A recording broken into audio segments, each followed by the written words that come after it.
আজকে কি করি পাইছি। আজকে আমার কাজ হইলো ইয়ামিন যে ভয় দেখানো। হাট্টিমা টিম টিম তারা মাঠে পারে ডিম।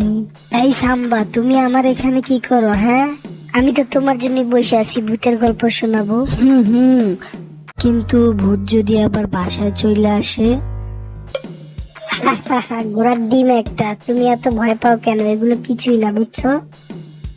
আজকে তোমাকে নিশি ভূতের গল্প শোনাবো। একটা ছেলে ছিল, জানো, ওর নাম ছিল মাহাদি। ওর একদিন গভীর রাতে ঘুম ভেঙে যায়। তারপরে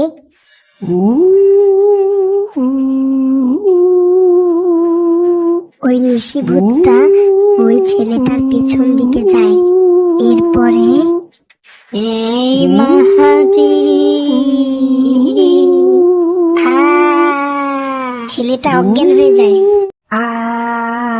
সাম্বার বাচ্চা,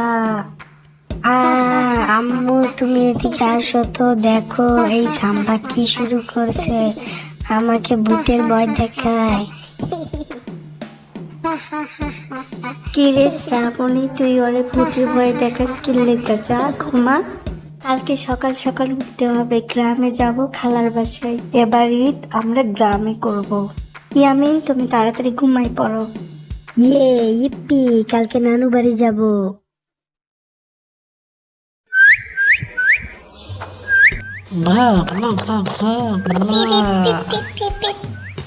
ইয়ামিন, তাড়াতাড়ি উঠো, গাড়ি চলে আসছে, নানুর বাসায় যেতে হবে, তাড়াতাড়ি উঠো।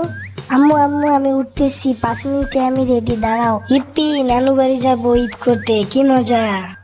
ইয়ামিন, তাড়াতাড়ি আসো, গাড়ি ছেড়ে দিব। এখানে দাঁড়ায় কি করতেছো? তাড়াতাড়ি গাড়িতে ওঠো।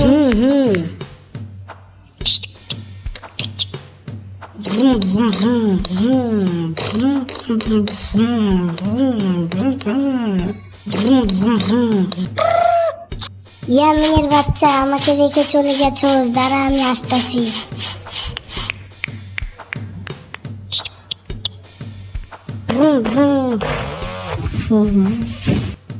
আমাকে রেখে চলে যেতেছিল? মজা কইরা, বুঝি। জানো, আমি তোমার নিয়ে কত চিন্তা করি, আর তুমি এইভাবে আমার কথা না ভাইবে চলে যাইতেছো। একদম ঠিক কাজ করছি, তুমি আমাকে এমনিতে ভয় দেখাইছো রাত্রিরে। তারপরে আমি ঈদের নানু বাড়ি চাইতেছি, ওখানে গেলাম না, ওখানে রাত্রিরে আমি ভয় পাবো না। সাম্বার বাচ্চা।